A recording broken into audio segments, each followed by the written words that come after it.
We as human beings are in pursuit of happiness, isn't it? What do we need to be happy in life? I would say good health and definitely some amount of money to cater to our basic needs. But today if you see what is happening with our lives is, in the pursuit of earning money, we are losing a lot. What are we losing? Our precious moments in younger days, where in the pursuit of earning money, specifically we neglect our health, in the thought that in later years we will use this money to have a very comfortable life that we want, we want to pursue our passions, etc. But what do we know what life has in store for us? You cannot determine those aspects.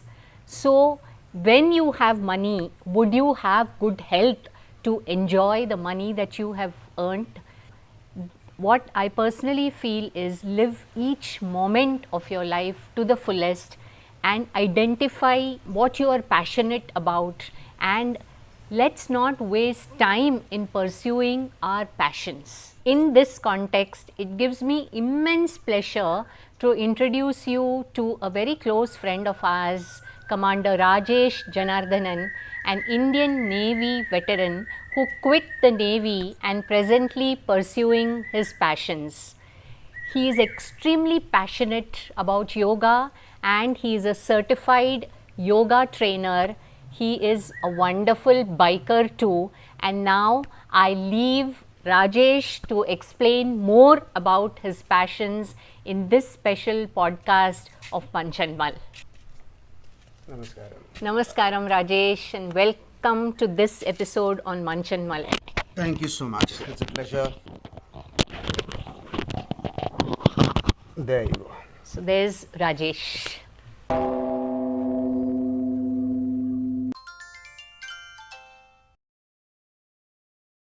So Rajesh, we would like to know, what work were you doing in the Indian Navy which is completely different from what you are pursuing now, and what prompted you to make this shift?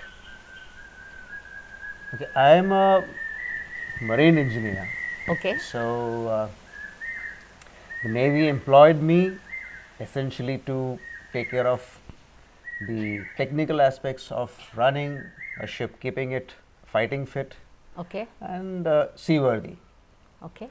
What I'm doing right now, I wouldn't call it so much different than from what I was doing in the Navy. I'll tell you why.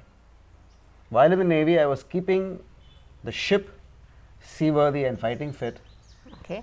Right now, I'm focusing on the human body, Wonderful. keeping it fighting fit and live worthy. What prompted the change? I don't know. I cannot put a finger on any specific factor or reason, because I enjoyed my time while I was In the Navy. in the Navy. I'm enjoying the time I'm in right now. As far as I'm concerned, it is just a different phase of life. There is no change. A change has happened, just like how you are one day 25 years old and the next you are 50. What prompts this change? Time, nothing else. As I said, Rajesh is a qualified yoga trainer and he loves biking. Apart from these, what are your other passions, Rajesh? I'm passionate about everything Wow. that I'm doing. Okay. But what drives me, what motivates me to keep doing is whatever you do should be something that enriches you, True. gives you some amount of happiness immediately. There is no future banking in this kind of an activity. Okay. So whether it is riding a bike, or whether it is practicing yoga, or whether it is pursuing a lifestyle which can keep you healthy, and when I'm talking about health, I'm just not talking about physical health, your mental health, your emotional health, anything and everything that contributes to the well-being of human. a human being. I'm passionate about that, and it will change from person to person. True. I like to sing, so I sing not because I'm good at singing, because it keeps me happy. It gives me free, concernless, without any issue. That is a sort of de-stressing activity for me. For another person, it could be painting, it could be sculpting, it could be just anything else. I like to sit by the beach, just listening to the waves. So it is not about what are all the things that I'm passionate about. It's that anything that I think de-stresses me or gives me a little bit of happiness, I put my passion into that. I can relate to this, because a simple job or a simple chore at my home, like I don't have a maid, so I have a very compact 2 BHK apartment, and when I do the sweeping and swabbing, I completely involve myself, and I don't use a mop, I bend and do it, and when the floor shines, it gives me such, I gloat when I see the sparkling floor, and I think that is what passion is about. So when you say that you're passionate about whatever you're doing, I think that is what we mean. Whatever you're doing, just involve yourself and be passionate about it. No, when you mentioned about the cleaning and you putting the passion into that particular activity, I'm also guilty of a little bit of this kind of a behavior, which has often been categorized as an OCD pattern. Like for example, if I'm doing some particular work, or the odd rare occasion when I'm doing something in the kitchen, if I use a knife to cut something, I cannot keep it back by itself. I need to go wash it, dry it and put it in the thing, and then I continue with the next. And so there are many aspects. Even in the workplace, I do a lot of stuff with my hands. I am a plumber, a carpenter, a mechanic, an electrician. In my house, I make it a point that I don't require the assistance of anybody else. So I have a well kitted work table which has all the tools available. So whether it is changing a tap or clearing a clog or fixing electric connection or changing a switch, I'm happy to do that. Do it. That's really wonderful, and these skills, basic skills, if people have, it's really wonderful. Absolutely. Not just skill, if you can just add, it is not skill. A lot of people have the skill, but unless you actually like doing it, I understand. There's no fun in it. Then it becomes a chore, a task, something that you get paid for. But when you're doing it because you like the whole idea of doing it, then it becomes something you enjoy enjoyable. It. Yeah. Yes, and okay, it's helpful for the whole cause, because work is getting done, but at the same time, you feel a little bit of contentment, of happiness. Correct. Being a homemaker, I can relate to small jobs like even cleaning a toilet. Seeing that sparkling clean toilet is a joy by itself. And before I forget, I should let you know that Rajesh is also the founder of the Wellness Break. So Rajesh, can you tell us what this Wellness Break is all about? With pleasure, with lots of pleasure. Before going to Wellness Break, let us try to understand what we mean by wellness. So wellness is something I consider as the state of our being. So there is no pinpointing as to whether it is physical health or mental health or wisdom or spiritual health. It's a combination of everything. And when do we say that we are well? We need to be physically healthy, we need to be mentally healthy, active, lively. When both these are in harmony, naturally you're also spiritually healthy. How do we get into this level of being well, as we call it. Okay. We need to have certain amount of physical level of fitness, which means that you need to have good nutrition, you need to have activities that suit your kind of body constitution, and any other care processes that goes into keeping your physical body healthy and fit. Your mind, it has to be active. If it is continuously on a mundane kind of activities, naturally there tends to be what you call as a burnout or the mental burnout. If there is excess of stress, we get into separate issues, psychological issues. So how do we make sure that our mind remains active and healthy? The spiritual part of it is something that we are not directly doing anything about. It's a combination of the activity of your body and mind, which results in your spiritual, I would say, the brightness, the glow that comes over you. So, in order to reach or get into that kind of wellness, we need to have a mindset of wanting to know something, seeking to know what you don't know, and the willingness to receive that kind of knowledge or the inputs from all around. How do we get that? In our day-to-day lives, we are into a rut of activities which we have been trained through our education process and others to do, where we don't employ a lot of the mental capacity that we already have. How to get those things active? In most cases, this kind of a revelation, or I would say inspiration, comes to people because of some specific incidents or some occasion that happens in their lives. It can be that they go through a sudden life or death situation, and suddenly a line of thought gets into their mind as to it's a miracle I am alive right now, let me now enjoy life, and they start seeing things in a different perspective. Okay. Or it can be that they go into, for those inclined in that particular manner, go into some kind of a meditative or a spiritual kind of a retreat, and they get a different kind of an experience and want to pursue that kind of a thing. So these things are some things that are not in your control. But what is it that prompted that change, the reformation in that person's mindset?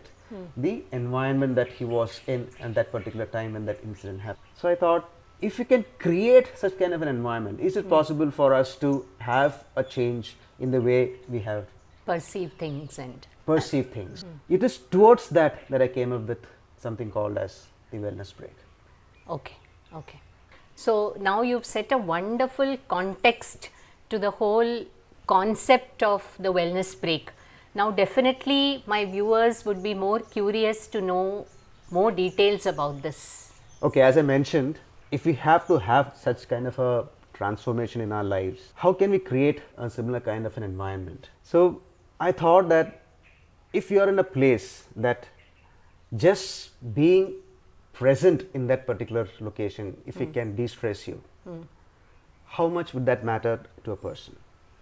So in this context, if I can interrupt you, a space that rejuvenates us in terms of the look of the space, the natural elements of that space. So do you mean these aspects? That is part of it. You see, rejuvenation is a very internal process.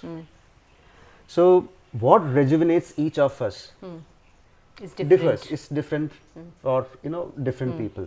For example, a person in a lush green forest with completely enveloped by the different shades of green and sound of birds and insects, that might be the one that rejuvenates their inner, their soul, their energy, which is the actual healing power within you. For some people, it could be just sitting by the riverside watching the river flow, silence, absolute silence.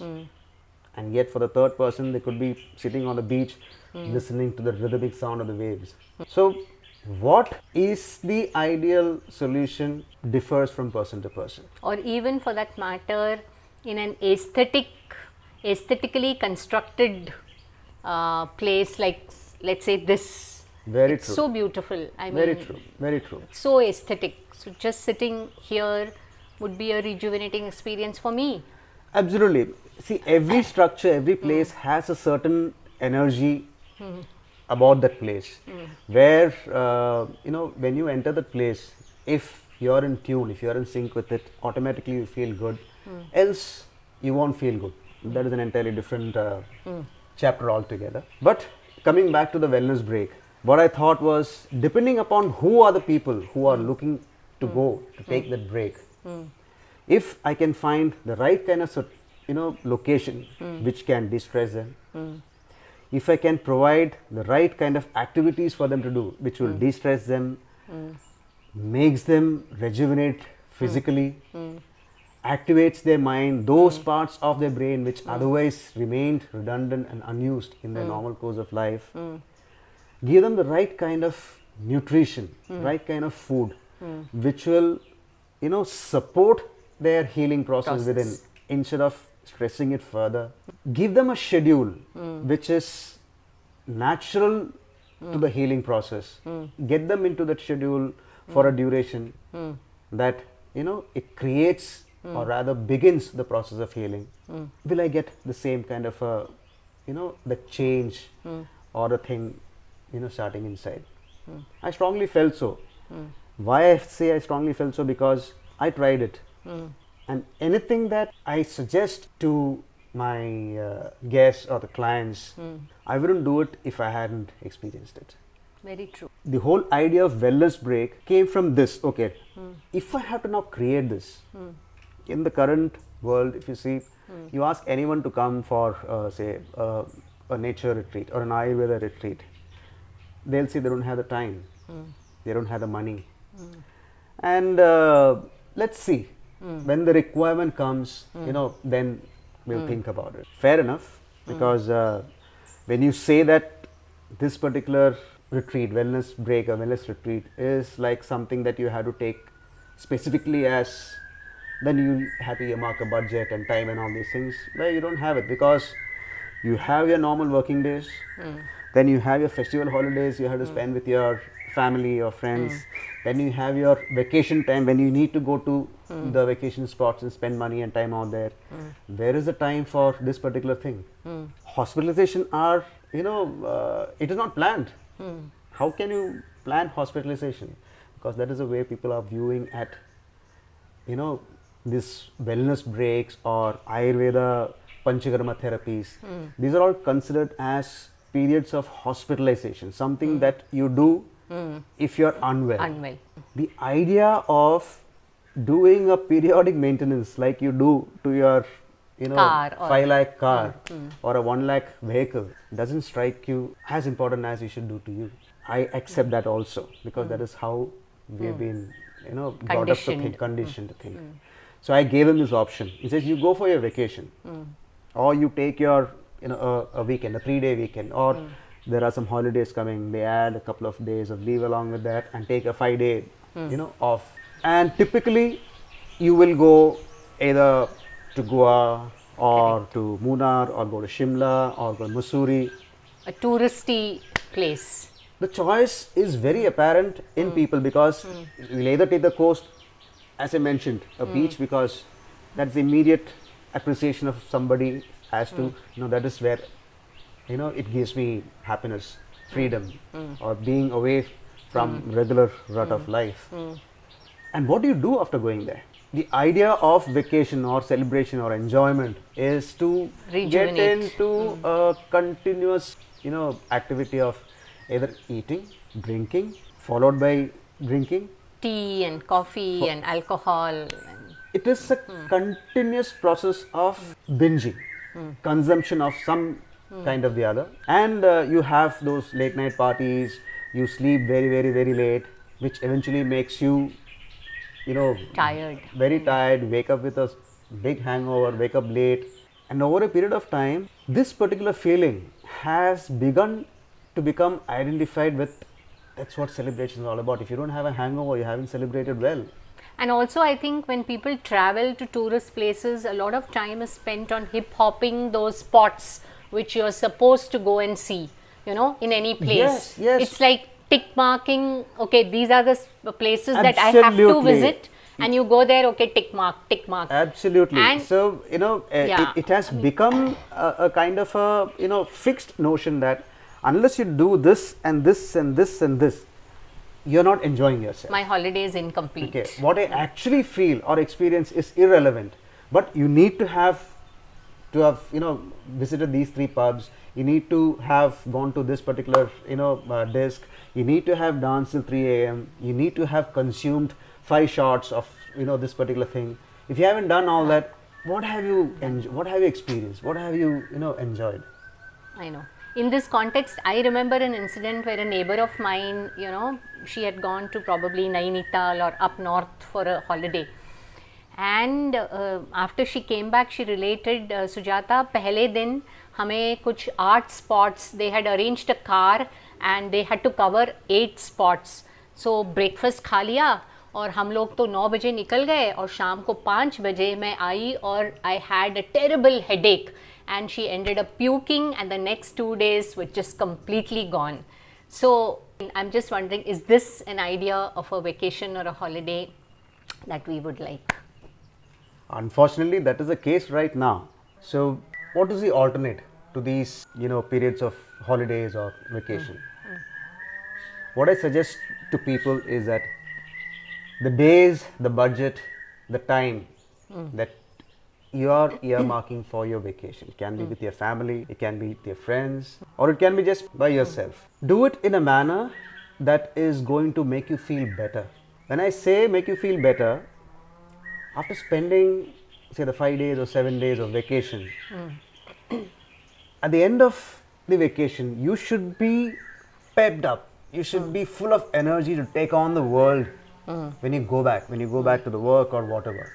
True. Instead of the usual exhaustion or the reluctance to get back to work and thinking, yaar, फिर से उसकी चेहरा देखना है, फिर से files देखना है, you know, that you need 1 day's break to get over the 7 days break. Correct. You know, instead of that, you should be pepped up so much with energy, with enthusiasm for life, that makes you look forward to the challenges that comes ahead. True. If that can be done, don't you think you had a good vacation? I mean, vacation is meant for that, isn't it? True, true. So to do that, if you feel, if I don't drink or binge enough, I won't be enjoying, I tell them, give this a chance once in your life. If it doesn't work, you can resume with your normal party. Okay, but try it at no extra cost, at no additional time. But go through this. And I guarantee it that you will not go back to your old ways of life. True. Isn't this a good idea? Today, the new age thing that is happening is reunions. You know, you have school reunions, college reunions. So maybe if you want to consider a wellness break, you could for your reunions. Very true. That is especially because everyone coming for the reunion are of almost the same age group. Correct. All have same issues, all have same problems, and now they can rejuvenate together.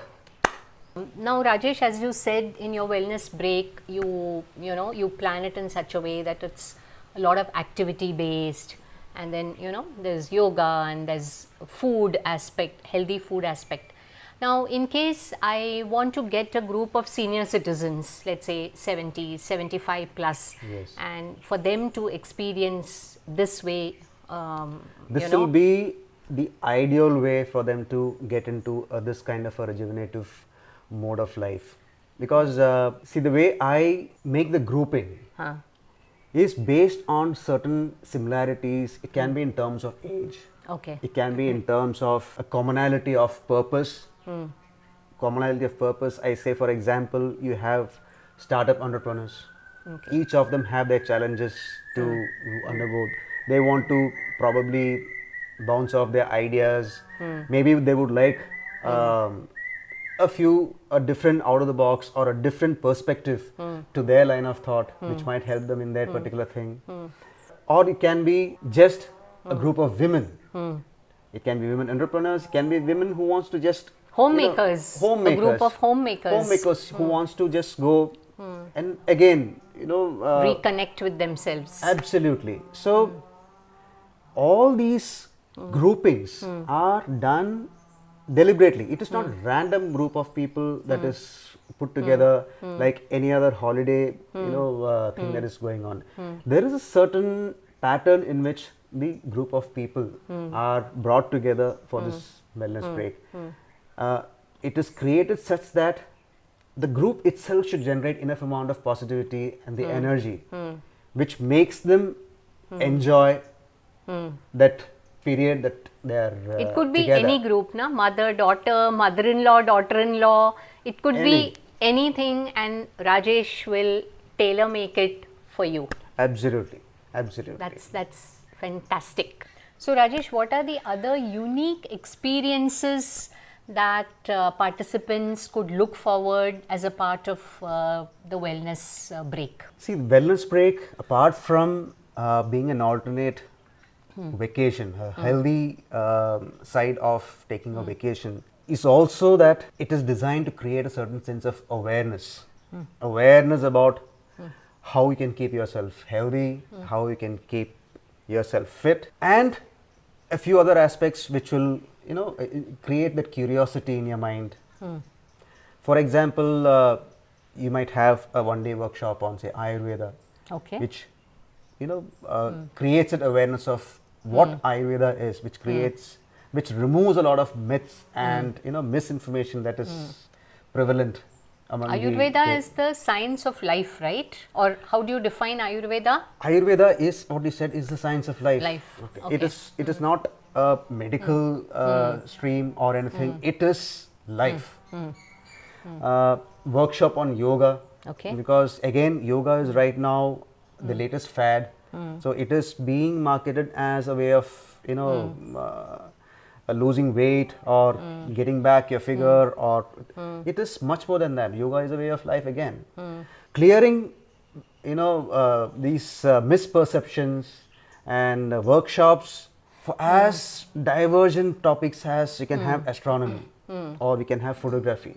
We have in our circle experienced professional photographers who will be only too happy to come and share their knowledge.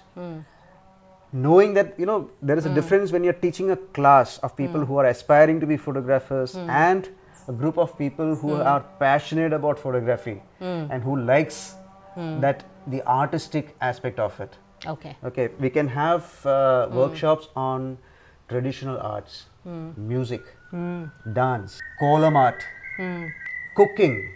Yeah, I was just about to. Okay, the healthiest way, the natural way one can cook. How do you source good, healthy produce? How do you identify good from bad food? These are all things that are, once a people is made aware of it, they themselves say that, my God, I always saw it, but didn't see it. It was always in front of my eyes, but they never saw it. So the wellness break is also an opportunity to build awareness on these aspects. Whether all these will be packed into one, no. Correct. It depends on what is the kind of group, where is it being conducted.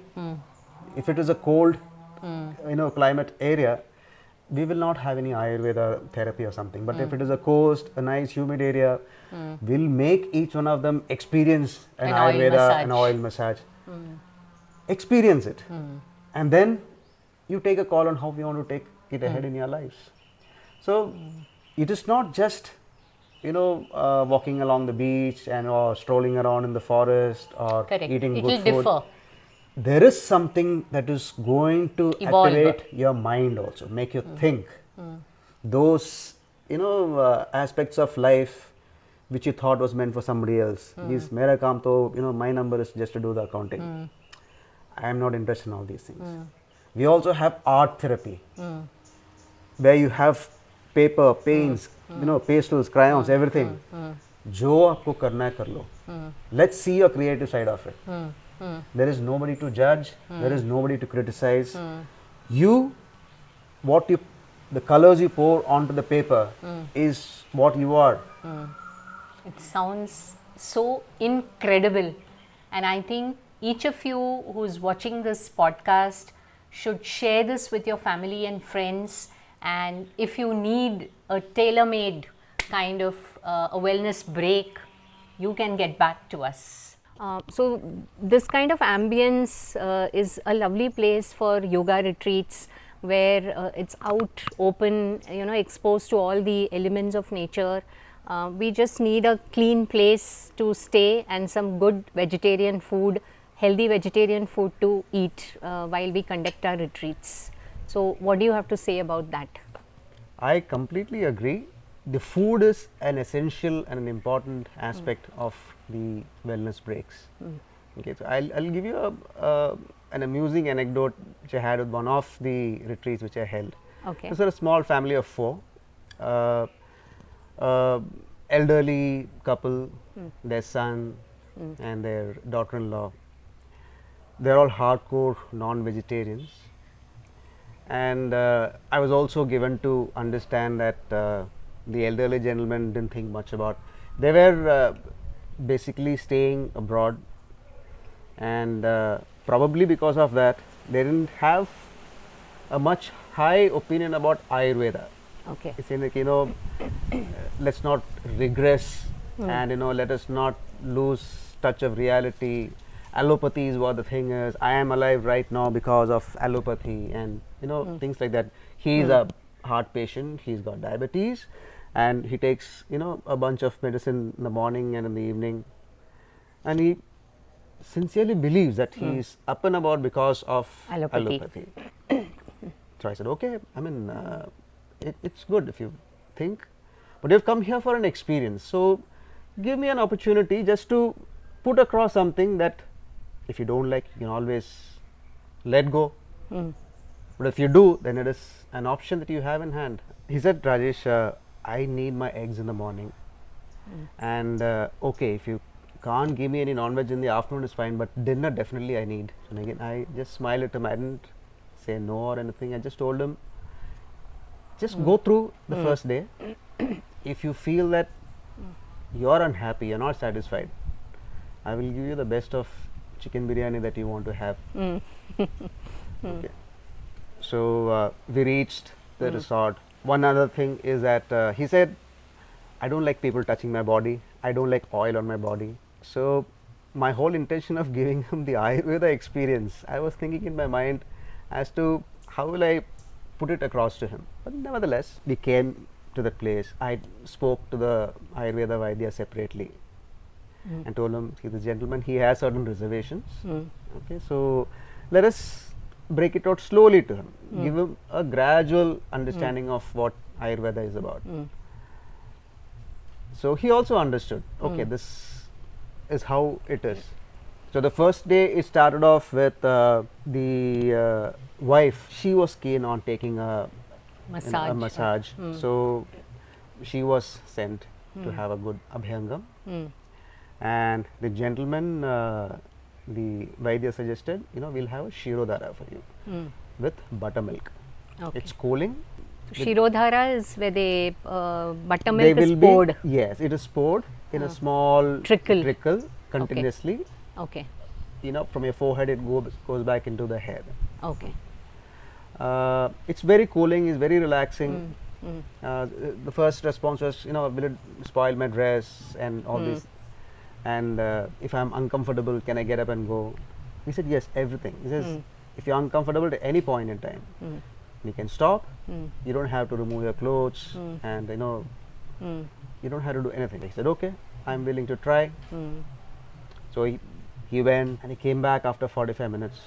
So I asked, how was it? How are you feeling? He says, Rajesh, I think I'm floating.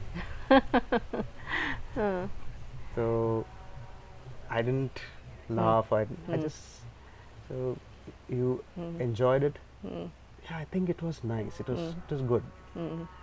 Said, very nice. Meanwhile, the lady also turned up. She was really happy with the She had her whole body oil whole massage. body oil massage has been done. She came. She said that, you know, for first time right now, I feel I'm really feeling nice. And this is good. And that's called Abhyanga. Abhyanga. Soon after that, we went. We kept chatting about this. We came and sat down. We had lunch. Nice sattvic lunch. What was the menu like? There was boiled rice. The Kerala boiled rice was there. There was That's red rice, na? Kerala boiled is red rice. Is red rice. There was 2-3 other, you know, pumpkin based. A couple of dishes was there, and there was dal also, but not the traditional dal that you get in. It is a little more, you know, I would not call it bland, but not as spicy. vicious. Okay. But it is tasty. And a few other items of similar nature. And the only the extra thing allowed on that first day was papad. Okay. A fried papad. Okay, fried papad. We had the food and all that. We continued chit-chatting. Then we slowly walked to their rooms. Just outside the rooms, we sat down. And meanwhile, the Vaidyan, who was there to take care of the thing, he also came. We also sat. A good half an hour, 45 minutes went. Then I asked, how was the lunch? So he looked at me and says, you tricked me. I didn't think about the non-veg. It's a question of, you enjoy the lunch or didn't you enjoy it? He says, we enjoy the lunch very much. Says, it's very nice. If you still feel you want non-veg in the evening and you have this thing for it, I will give it to you. Okay. All the time I'm in a place where they won't even bring an egg into the campus. But never mind. I was so confident of how he will feel after going through this diets and after this experience. Next day he wanted to try out the oil massage because probably in the evening his wife must have told him about her experience. So he said, Rajesh, can I try the full body massage? I said, the Abhyangam, it's the same thing. That's by all means. He says, if I don't like it, he says, you can stop. But oil, he says, you can take a bath.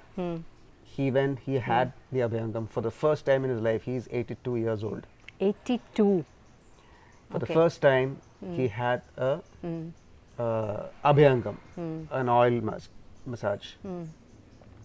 And he came back and saying that I was wrong. Because I never say this and I don't want you to repeat this to anybody else that I ever said it to you, but I am wrong.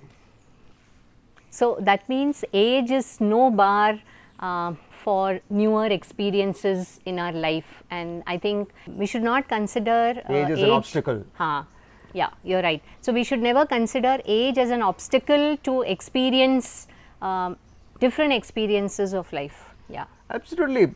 Every day is a new experience. Absolutely. So when it comes to any aspect of life, whether it is picking up a new activity, learning a new language, practicing yoga, or wanting to travel, or trying out anything, the only obstacle is your thoughts. Absolutely, I agree. So age is a relative factor. Age is just but a number.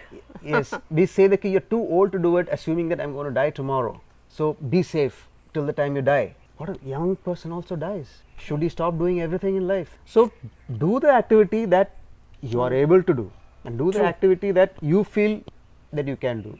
True. Not what others feel that you should or shouldn't do.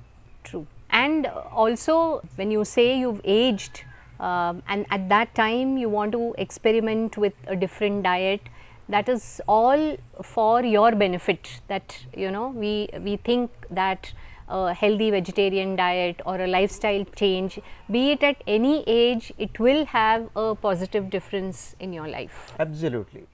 So, as I already said, Rajesh is a certified yoga trainer. So, Rajesh, can you tell us something about your online yoga classes? So yoga is a practice. It's a life that I feel everyone should, follow.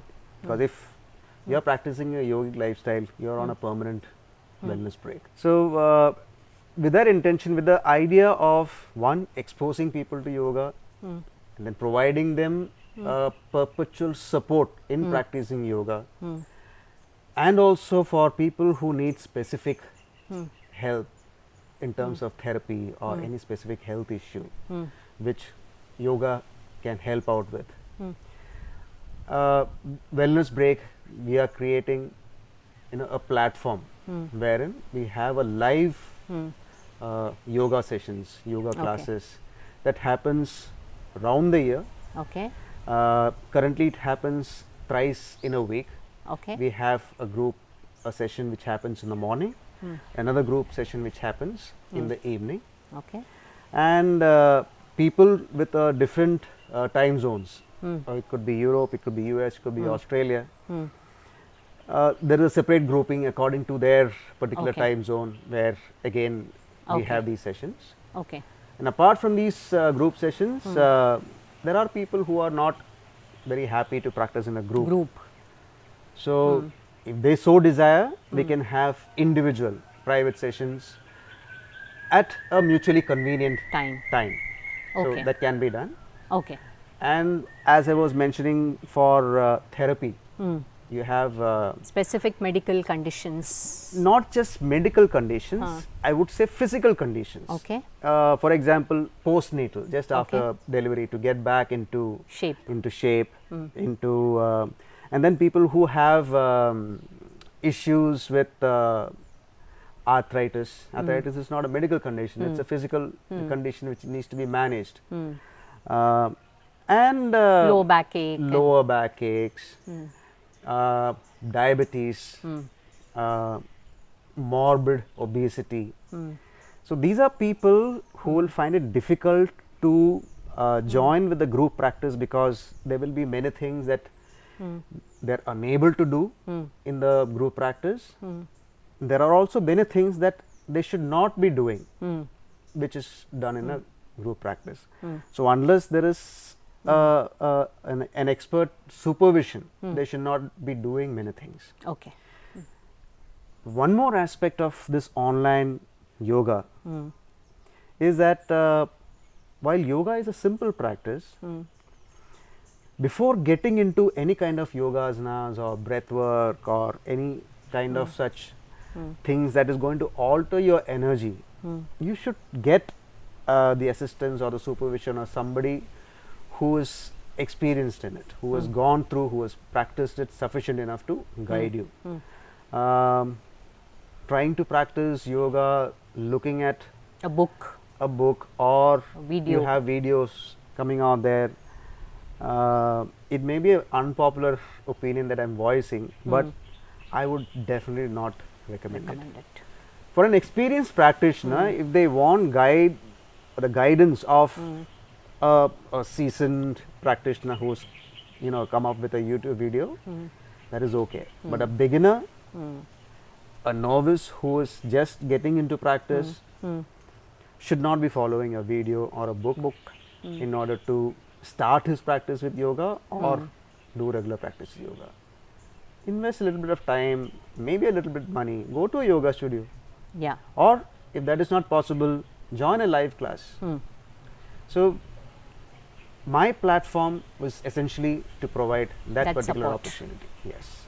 Good. I am very happy to say that Munch Mull has collaborated with the Wellness Break, and this podcast must have intrigued you very much. And if you wish to take the benefit of these support systems, you can fill up the respective forms for the online yoga session or the Wellness Break retreats on our Munch Mull website in the health support section.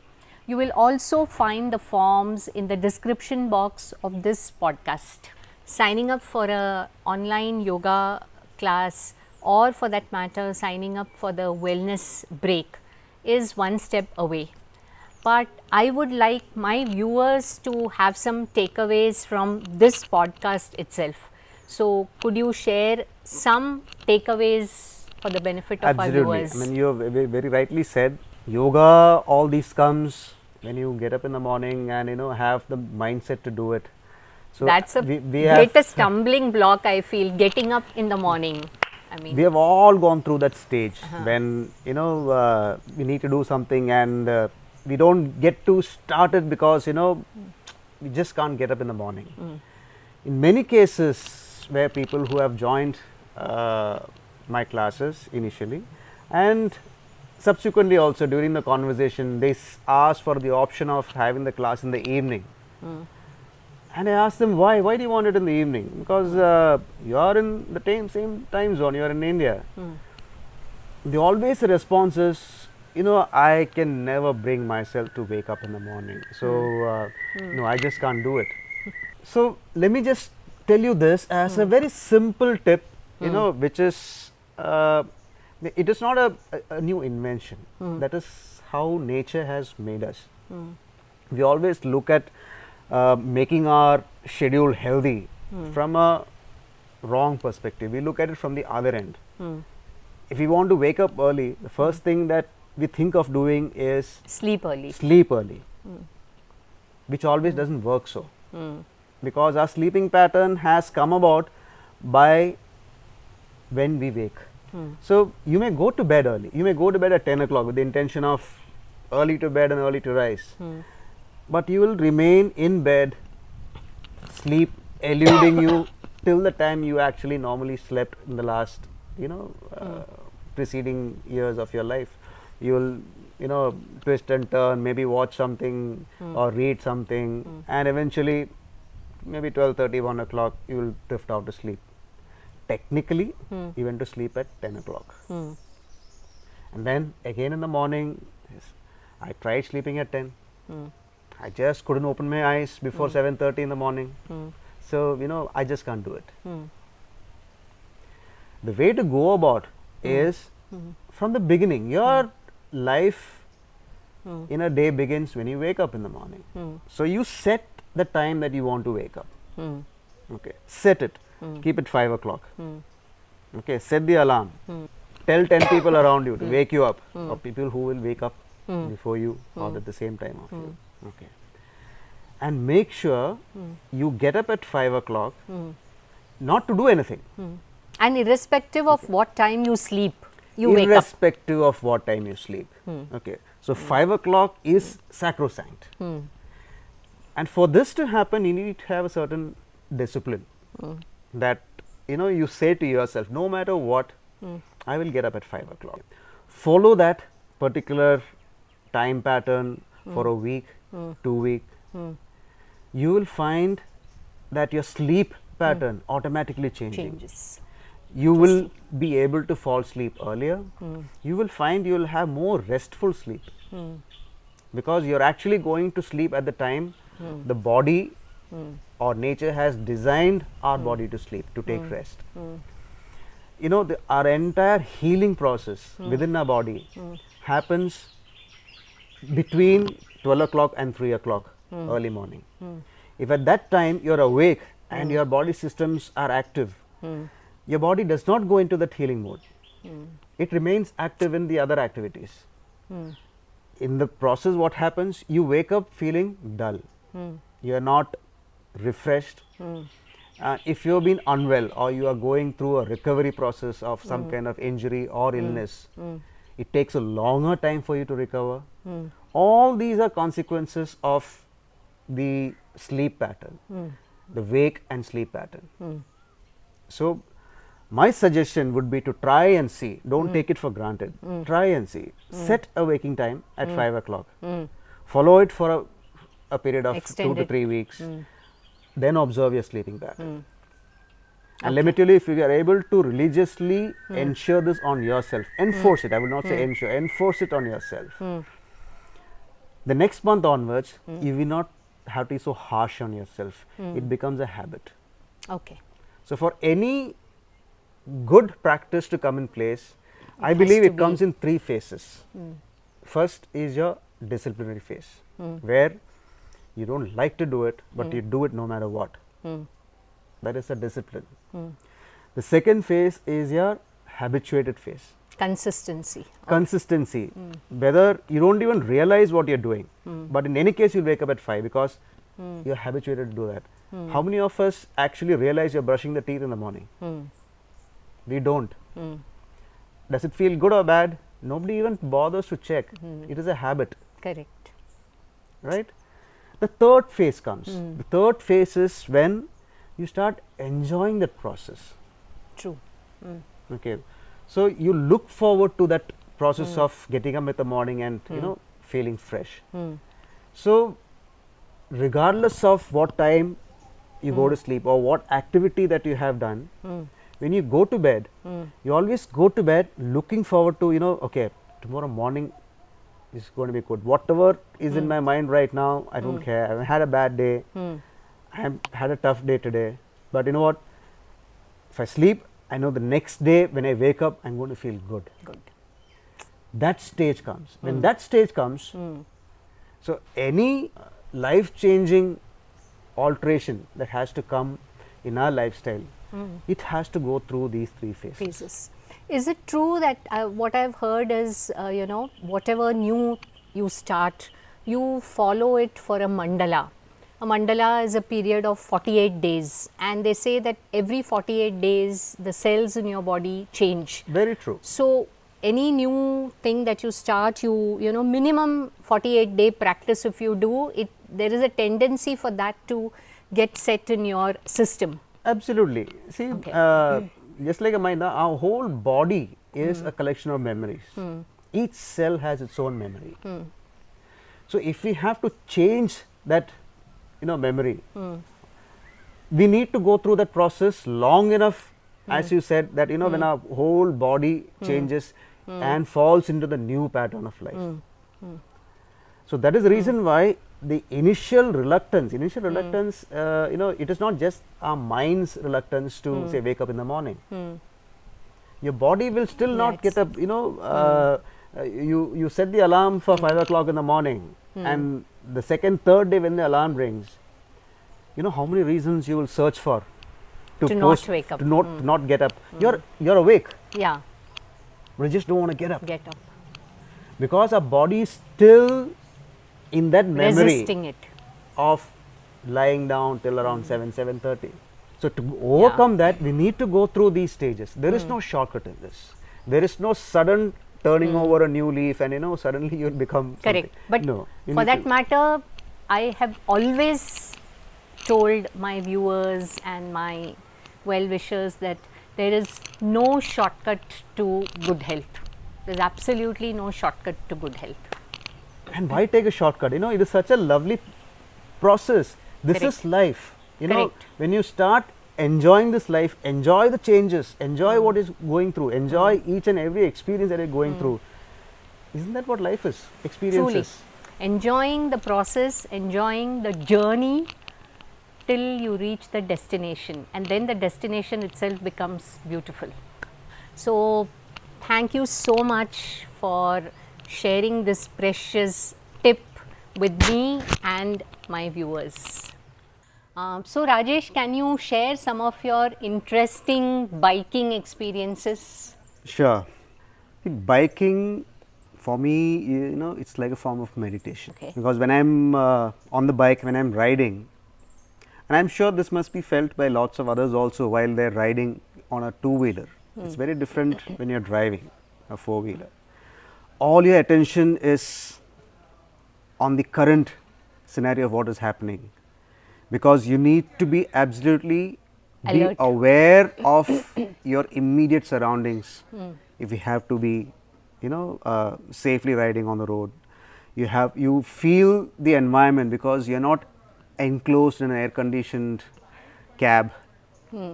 So that by itself, for me personally, it is a very, very, very enhancing experience.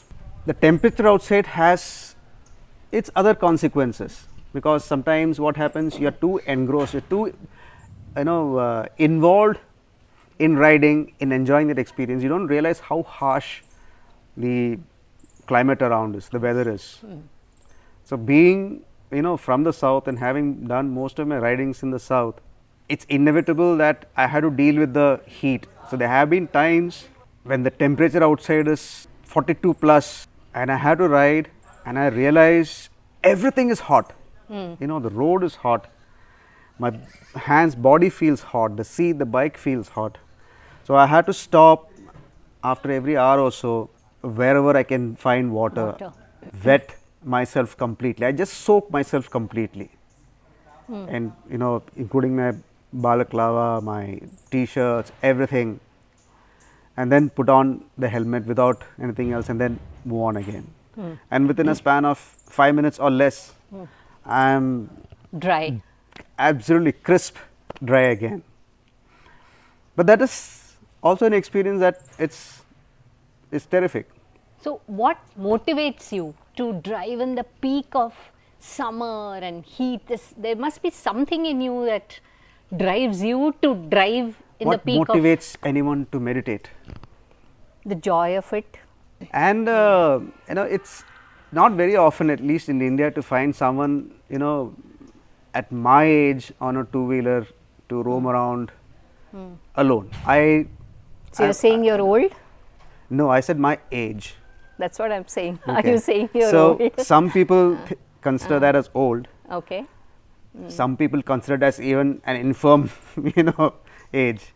But why I brought this age about is that whenever I had to stay in places which I often look for those backpackers hostels, because these are places which offer clean sleeping and bathroom spaces. Okay. Without the trappings of other luxury things which you normally don't use when you are such something kind like of a hostel or something. Exactly like Okay. hostel. Hostel. I have yet to experience hostels. I'm looking And forward. the demography of people who stay in hostel are the young ones, from the teenage to the 20s and maximum maybe into the 30s. Okay, even 40s are rare. So, most of the occasion when I am staying in a hostel, it's in a dormitory, we share with 4, 6 or 8 people.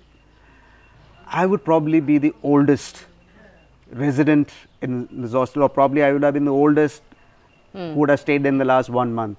And many people are very amused by the fact that I am staying there, and to top that, this old man rides on a bike, and this old man is not a foreigner. So, you might, in the process, I think you will be inspiring so many of them in, various ways that you probably couldn't even imagine.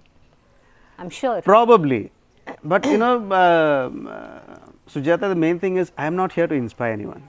I am here to do things that makes me happy.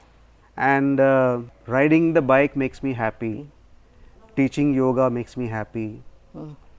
Being in situation where I don't have to think of anything else but think of being there, that makes me happy. I'll tell you of a situation. This was while I was riding in Wayanad. Now it's the other climate. It is pouring. Wayanad is in Kerala. It's pouring cats and dogs. Roads are empty, and these are those mountainous roads, and we have tea plantations on either sides. Roads are just barely 2-lane. Okay, if a bus comes, then it's very difficult for a four-wheeler to cross. They have to come as much as possible, wait, and then things like that. Winding roads. So, I kept going in the rain. After some time, I realized the density of the rain has become so much that now I can't see more than say 10 meters. It became even more thick. I am still confident because there is no other vehicle. Nobody else is crazy enough to ride in that particular rain, apparently. I continued going. I am going slow so that I can make out the road is twisting and turning. I don't know what is on either sides. It's completely blind because there is fog and there is heavy rains. But then the rain intensified even further to the extent that I cannot see more than a few meters ahead.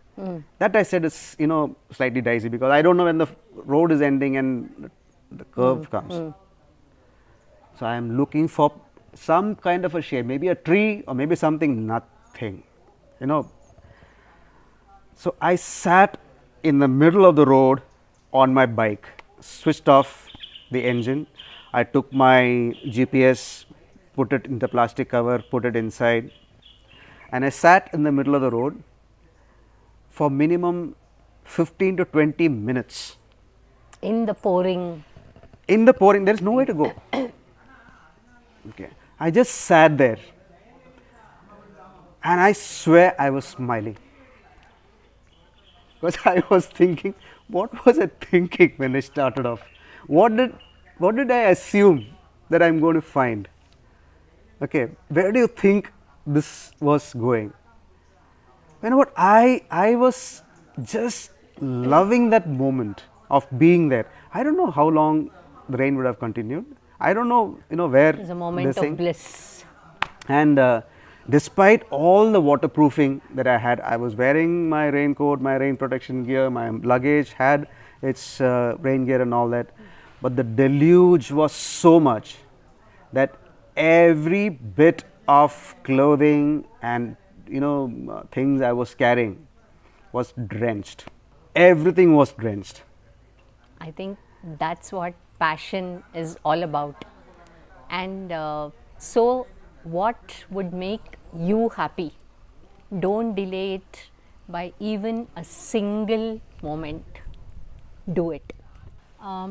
I hope that this particular episode has enriched you and also is kind of an inspiration for you to look into whether what you are doing presently is what you are passionate about, is what something that excites you, or is it time for you to look at what you are passionate and what you would like to do without postponing it for a later point of life.